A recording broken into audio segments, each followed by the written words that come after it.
Islamic state से ताल्लुक़ रखने वाला एक लड़का आदमी जो कि जाता है इंडिया पे हमला करने और रशिया के जो लोग हैं उसको पकड़ते हैं, उसके ख़िलाफ़ जो है वीडियो बनाते हैं और वो बंदा खुद मानता है कि मैं टर्की से आया हूँ, मैं मुसलमान हूँ, मुझे भेजा गया है इंडिया के पॉलिटिक्स लेवल पर जो बड़े लेवल पर लोग हैं उन पर हमला करने के लिए। एक बड़ा खतरा ये था कि इंडिया में एक खुदकुश हमला होने वाला है। मेरा आरोप है रोहित भाई, सीधा सीधा मेरा आरोप है, इसमें टर्किश इंटेलिजेंस का हाथ है। बंदा उज़्बेक हो जरूर, बट ये टर्की में रहता था, टर्की में इसकी ब्रेन वॉशिंग की गई, इंडोक्ट्रिनेशन किया गया और इसको रशिया पे पहुंचाने का काम बिना टर्किश इंटेलिजेंस के हो नहीं सकता। वो तो वहाँ केजीबी और उनकी इंटेलिजेंस सशक्त थी और काफी सतर्क थे, उन्होंने पकड़ लिया।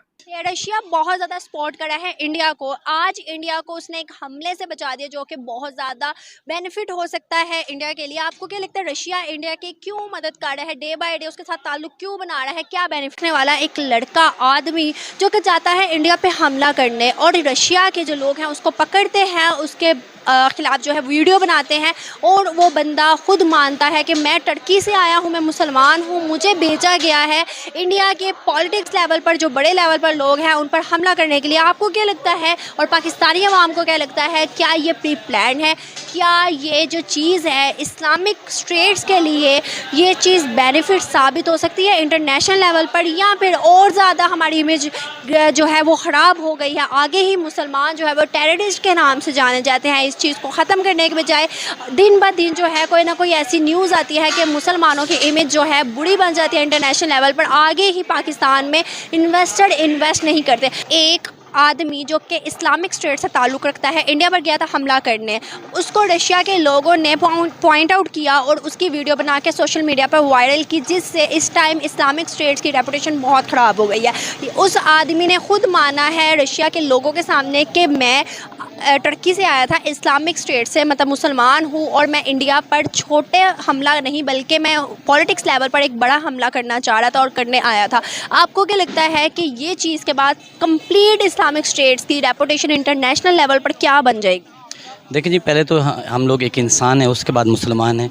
ये तो टोटली गलत है। इसमें एक गलत तासुर जाता है कि मुसलमान, पहले भी हम लोग पे बड़े इल्ज़ामात लगे हुए हैं कि ये लोग टेररिस्ट हैं, ये लोग इस तरह की गिरोहबंदियाँ करते हैं, हमले करवाते हैं। तो इससे एक और एक नेगेटिविटी जो, जैसे आपको पता है पीछे दिन न्यूजीलैंड में एक यहूदी ने मुसलमान लोगों को मारा, तो क्या तासुर कि ऐसे ये भी एक गलत तासुर है कि मुसलमान इंसान को कहीं पे ही भी मारना गलत है, चाहे वो कोई यहूदी है, चाहे हिंदू है, मुस्लिम है, क्योंकि उसने जो किया है या जो वो कर रहा है दुनिया में उसका जवाब दे तो उसने होना है। आपको किसी ने जज नहीं लगाया कि आप जाएं और उन पे हमला करें, उनको मार दें, कहीं भी ऐसा नहीं लिखा हुआ। रशिया बहुत ज़्यादा सपोर्ट करा है इंडिया को। आज इंडिया को उसने एक हमले से बचा दिया जो कि बहुत ज़्यादा बेनिफिट हो सकता है इंडिया के लिए। आपको क्या लगता है रशिया इंडिया की क्यों मदद कर रहा है, डे बाय डे उसके साथ ताल्लुक क्यों बना रहा है, क्या बेनिफिट्स हैं? लेकिन ये तो हमारे जो ऊपर बैठे इस्टेब्लिशमेंट, ये उन लोगों को सोचने की ज़रूरत है कि हमारे रशिया के साथ ताल्लुकात कैसे होने चाहिए। ये एक वैसे बड़ी लंबी जो डिबेट हो जाती है कि रशिया को हमने अपना साथी बनाना है, दोस्त बनाना है, तो आपको अपनी पॉलिसी चेंज करनी है, क्योंकि हमारे इस वक्त ऑल ओवर जो वर्ल्ड है ना, यहाँ बड़े बड़े ग्रुप्स काम करें जी। एक ग्रुप में अमेरिका में, तो एक ग्रुप में रशिया है। अगर आप अमेरिका के पास बैठेंगे तो रशिया हमारा मुखालिफ है, रशिया की तरफ बैठेंगे तो अमेरिका हमारा मुखालिफ है। ये खुली बात है, ये कोई ढकी छुपी बात नहीं है। लेकिन हमारा मुखालिफ है ना, इंडिया के साथ तो वो दोस्ती बना रहा है, बहुत इंटरनेशनल लेवल पर वो काम कर रहा है, ट्रेड कर रहा है, इंपोर्ट एक्सपोर्ट कर रहा है और बहुत से वैसे ही अपने मतलब एक फ्रेंडली ताल्लुक बना रहा है। पाकिस्तान के साथ क्यों नहीं? देखिए, जब आप खुद आपके सवाल में ही आपका जवाब है कि जब आपका हमसाया हमारा रशिया हमारा ज़्यादा करीब है, हमने उससे ताल्लुकात नहीं बनाने जाके हमने यूरोप में ताल्लुकात बनाने, तो फिर डेफिनेटली जो हमारा हमसाया है वो हमारा मुखालिफ ही होगा, वो हमारे को साथ नहीं देगा। एक आतंकी जो कि तुर्की में ट्रेनिंग ली जिसने, ये किस तरीके का कॉकस इंडिया के खिलाफ काम कर रहा है? पहली बात है मैन टू मैन मार्किंग। अब ये जो बंदा था ये था टर्किश, राइट? ये टर्किश बंदा है, इसको ये उज़्बेकिस्तान का बंदा है, इसको टर्की में रिक्रूट किया गया, टर्की में इसका वो ब्रेन वॉश किया गया, व्हाटएवर यू वांट टू से। टर्की में इसकी ट्रेनिंग दी जाती है, टर्की के बाद इसको रशिया भेजा जाता है, रशिया में इसको रशियन पासपोर्ट नहीं दिलाने की कोशिश की जाती है। पहली बात बताइए, अगर इतना सारा कांड हो रहा है और रशिया कोई बच्चों की बकौती नहीं है, जो रशिया गए वो जानते हैं रशिया में आप हवा सूंघ नहीं सकते। आपने इधर उधर आंख भी घुमा ली तो केजीबी का हाथ इतना तगड़ा है कि आप पता नहीं लगेगा आप कहाँ गए। मैं सीधा सीधा मेरा आरोप है रोहित भाई, सीधा सीधा मेरा आरोप है, इसमें टर्किश इंटेलिजेंस का हाथ है। बंदा उज़्बेक हो जरूर, बट ये टर्की में रहता था, टर्की में इसकी ब्रेन वॉशिंग की गई, इंडोक्ट्रिनेशन किया गया और इसको रशिया पे पहुंचाने का काम बिना टर्किश इंटेलिजेंस के हो नहीं सकता। वो तो वहां केजीबी और उनकी इंटेलिजेंस सशक्त थी और काफी सतर्क थे, उन्होंने पकड़ लिया। अब करना क्या था, इनकी मंशा ये थी कि हम ये जो है बंदा, इसको रशियन पासपोर्ट दिलाएंगे।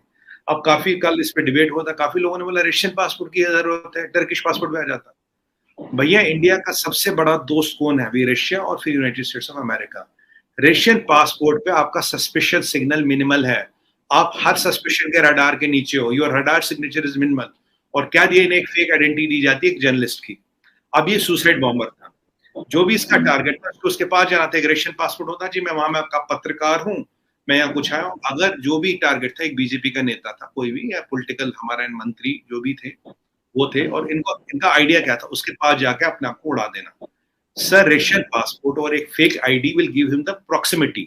अगर इसको 10 मीटर या 12 मीटर दूर रहना टारगेट से, उतना तो पहुंचा ही देता। इसलिए रशियन पासपोर्ट का यूज किया गया ताकि इंटेलिजेंस की एजेंसियों के रडार से बाहर जाए, इसका रडार सिग्नेचर मिनिमल हो, कोई इसको पकड़ ना पाए।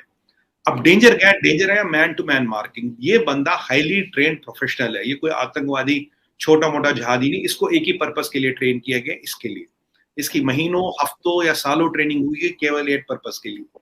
और अगर अब ये मैन टू मैन मार्किंग हो रही है तो हमें थ्रेट सब अंदर से ही नहीं है, हमें थ्रेट सिर्फ पाकिस्तान से नहीं, हमें थ्रेट है जहादी टर्की से भी।